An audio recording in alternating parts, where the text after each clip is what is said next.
Good morning everyone. Treasure of English, welcome to you all. As you know that this is voice class and you people are also knowing that present indefinite is presented by me in the sense of voice. और present indefinite में मैंने जो आप लोगों को पढ़ाया है कि वॉयस आप कैसे ट्रांसफ़र करोगे एक्टिव टू पैसिव, इसकी जो स्ट्रक्चर आपको दी गई है, सबसे पहले मैंने अफर्मेटिव आपको पढ़ाया कि अफर्मेटिव सेंटेंसेज अगर आपके सामने आएंगे तो आप उसे पैसिव वॉयस में कैसे चेंज करोगे। ठीक है, जैसे कि आप जानते हो कि बहुत ज़्यादा एग्जामिनेशन आपको अभी आगे जो है क्वालिफाई करना है, इन द सेंस ऑफ आप कह सकते हो कि TGT PGT so many competitions you have to attempt. जो सबसे पहली चीज़ है जो कि आज मैं आपको पढ़ाने जा रही हूँ ये है present indefinite negative. Means present indefinite negative कि अगर सेंटेंसेज आपको मिलेंगे तो आप उन सेंटेंसेज को इन द सेंस आप पैसिव वॉयस कैसे चेंज करोगे, ये चीज़ मैं क्लियर करने की कोशिश आज करूँगी। और please stay along with me. देखिए, सबसे पहले मैंने जो बोर्ड पे लिख रखा है वो है प्रेजेंट इंडिफिनिट।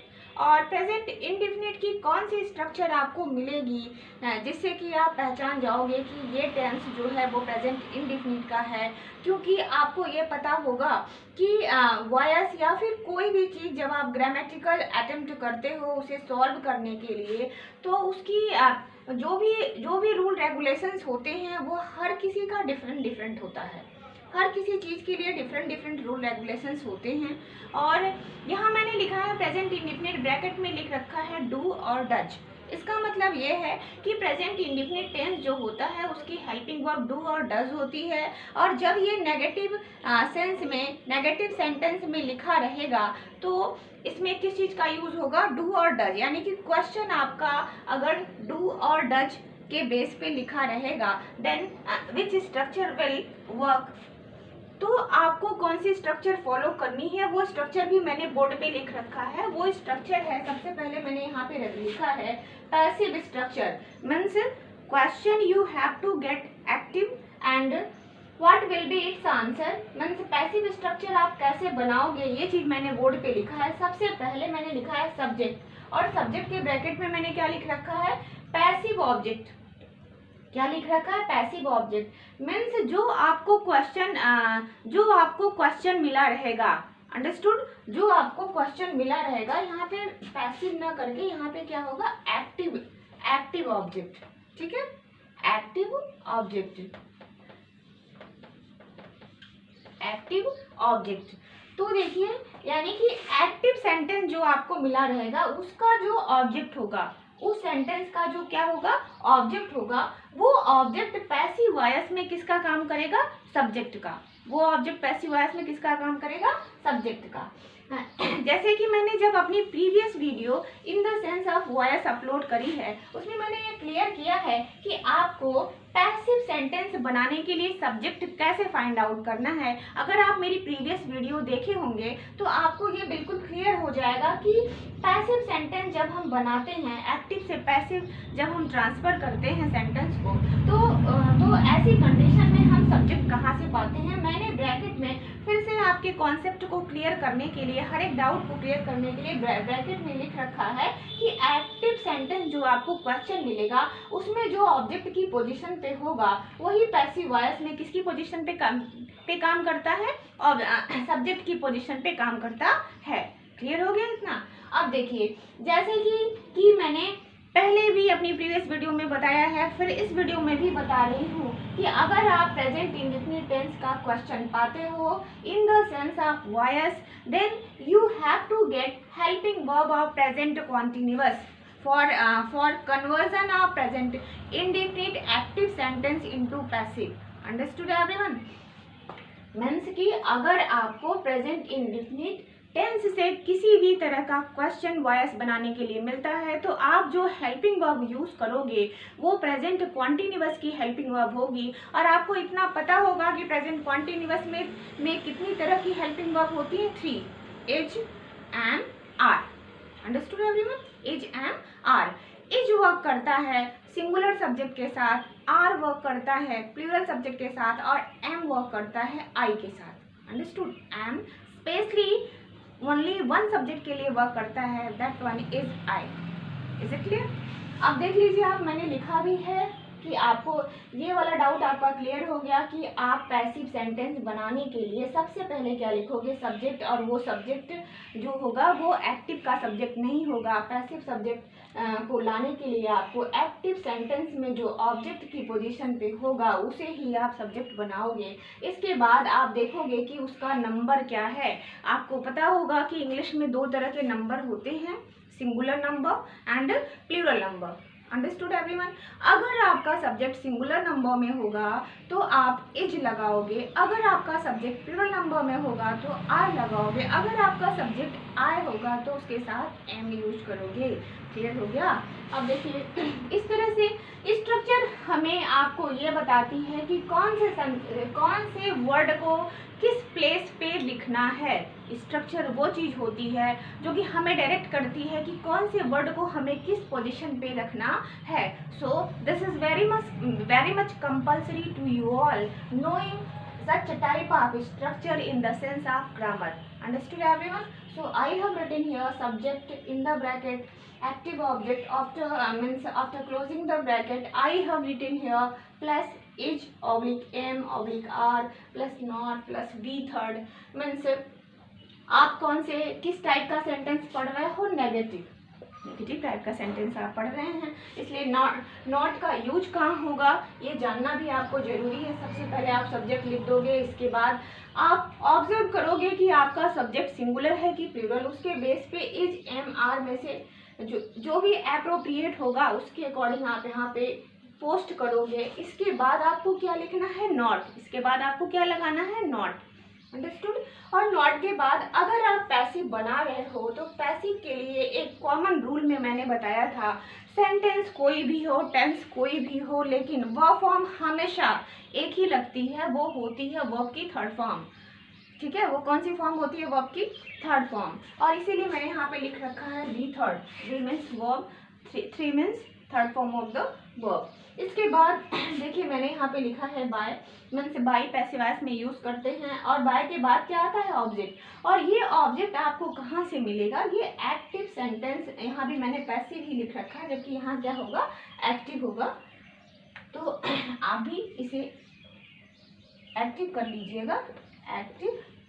एक्टिव में जो सब्जेक्ट का काम करेगा, एक्टिव में जो सब्जेक्ट का काम करता है वही पैसिव में क्या हो जाता है, ऑब्जेक्ट।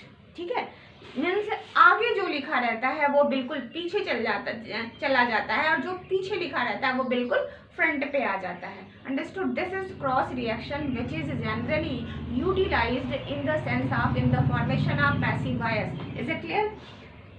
तो यहाँ पे मैंने लिख रखा है, और इस स्ट्रक्चर को अच्छी तरह से समझने के लिए मैंने यहाँ पे एक एग्जाम्पल अभी दिया है, आगे और भी एग्जाम्पल आपको अभी क्लियर करूंगी। Please watch this example. This is he does not like मी।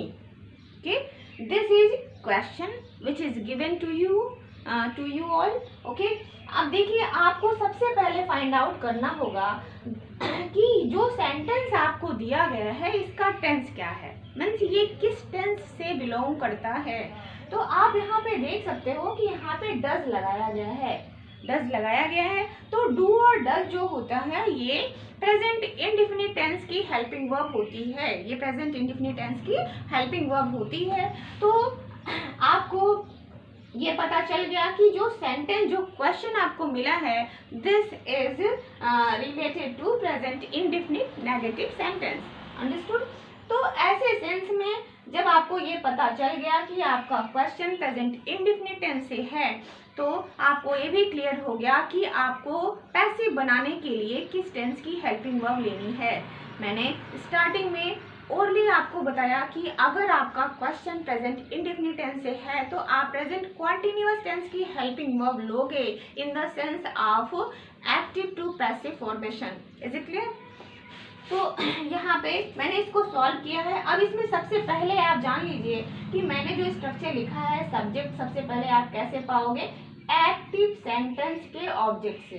तो ये एक्टिव सेंटेंस है, जो क्वेश्चन आपको मिलेगा उसे ही आप एक्टिव बोलोगे, और इसका जो ऑब्जेक्ट है, इसका जो क्या है, ऑब्जेक्ट, इसमें ऑब्जेक्ट का काम मी कर रहा है। ठीक, सब्जेक्ट वो होता है जो डिस्क्राइब करता है, अंडरस्टूड। और वर्ब वो होती है जो कि सब्जेक्ट के एक्शन को दिखाती है, अंडरस्टूड। और सब्जेक्ट किसके साथ या फिर किसके बारे में बातें कर रहा है वही होता है ऑब्जेक्ट। तो सब्जेक्ट जो है किसके बारे में बातें कर रहा है, मी के बारे में, तो मी क्या हो गया, ऑब्जेक्ट। मी किसकी पोजीशन पे हो गया, ऑब्जेक्ट की पोजीशन पे हो गया। अब यही जो एक्टिव का ऑब्जेक्ट है यही पैसिव में क्या बनेगा, सब्जेक्ट। तो मी आपको पता है कि मी जो है ये ऑब्जेक्टिव फॉर्म में है। आपको जरूरत क्या है, आपको सब्जेक्ट की जरूरत है। तो मी को सबसे पहले आपको इसके सब्जेक्टिव फॉर्म में चेंज करना पड़ेगा। जैसा कि आप जानते भी होंगे और नहीं भी जानते हो तो जान जाइए कि हमेशा जो मी है, मी की फर्स्ट फॉर्म जिसे कि हम सब्जेक्टिव फॉर्म कहते हैं वो आई होती है। आई सब्जेक्ट का वर्क करता है, मी ऑब्जेक्ट का वर्क करता है, और माय जो होता है वो पॉजेसिव एडजेक्टिव का काम करता है। पॉजेसिव प्रोनाउन क्या होता है, माइन होता है। मैंने अपनी एक वीडियो प्रोनाउन से रिलेटेड बनाई थी जिसमें कि सारा tabulation related to possessive, related to all type of pronouns I have given. तो आप यहाँ पे देख लो कि यहाँ मी है तो मी को सबसे पहले आप इसकी सब्जेक्टिव प्रोनाउन में चेंज करोगे, वो क्या हो जाएगा, आई। और यहाँ पे मैंने आई लिखा है यहाँ। तो आई के साथ एक स्पेशल हेल्पिंग वर्ब लगती है, that is called am, that is called am. So I have used here, क्योंकि स्ट्रक्चर भी हमारी क्या हो, जब आपको सब्जेक्ट मिल गया, सब्जेक्ट कैसे मिलेगा, आपने पा लिया, इसके बाद आपको इसमें से किसी एक हेल्पिंग वर्ब को लेना है, लेकिन किसी एक को आप अपने मन से नहीं ले लोगे, आप रूल रेगुलेशन के अकॉर्डिंग लोगे। अगर आपका सब्जेक्ट आई है तो आई के साथ only you have to use only single helping verb, that is called am, that is called am. So I have used here I am. After that you people are making here negative sentence, so you have to utilize here not. So I have written on the board not after writing helping verb. Is it clear? First of all I have written here I, after that helping verb am, after that not because sentence is negative, and after that I have written here we third, because after using not, what is written here, this is we third. We third means third form of the verb, and in this way you can see here, यहाँ पे verb क्या है, verb like है ना, तो like की third form क्या होती है, liked। तो not के बाद मैंने क्या लिखा है, liked, इसके बाद मैंने यहाँ पे by लगाया है, और इसके बाद जो है इसके बाद फिर से आपको एक बार फोकस करना होगा। मैंने स्ट्रक्चर में लिखा है कि बाई के बाद ऑब्जेक्ट लिखते हैं, लेकिन वो ऑब्जेक्ट कहाँ से आता है, जो एक्टिव सेंटेंस होता है उसका जो सब्जेक्ट होता है वही पैसिव में ऑब्जेक्ट का काम करता है। अब देखिए ये सब्जेक्ट है, ही सब्जेक्ट है, this is pronoun. Pronoun means जो in the absence of noun और sometime in the presence of noun the word which is work, that is called pronoun. और यहाँ पे ही है तो ही सब्जेक्टिव फॉर्म में है, इसकी ऑब्जेक्टिव फॉर्म क्या होती है, अगर आप मेरी प्रीवियस वीडियो देखे होगे तो आप यहाँ पे लिख सकते हो ही, हिम। तो हिम ऑब्जेक्टिव है तो आपको जरूरत क्या है इसकी सब्जेक्टिव फॉर्म की, तो यहाँ क्या हो जाएगा ही, यहाँ क्या हो जाएगा ही। तो ही वहाँ है, आपको जरूरत है इसकी ऑब्जेक्टिव फॉर्म की, तो यहाँ पे हिम। आप यहाँ पे मैंने यहाँ पे यूज किया है हिम क्योंकि हमें ऑब्जेक्टिव की जरूरत है, और वहाँ पे ही कौन से रूप में, कौन से फॉर्म में था, सब्जेक्ट की फॉर्म में था। So I have written here him. Okay, in this way this is enough for today's video. And एक चीज़ और है जो मैं आपको ये बताना चाहूँगी कि बहुत ही लॉन्ग ड्यूरेशन हो गई मेरी प्रीवियस वीडियो से इस वीडियो की अपलोडिंग में, लेकिन आप अपनी कंटिन्यूटी हमेशा बनाए रखिएगा। एंड आपकी जो आगे की जितने भी एग्जामिनेशंस हैं related to TGT, PGT and junior super TET, I will try my best to complete so many type of videos, so many type of beneficial video to you all the viewers. Thank you everyone.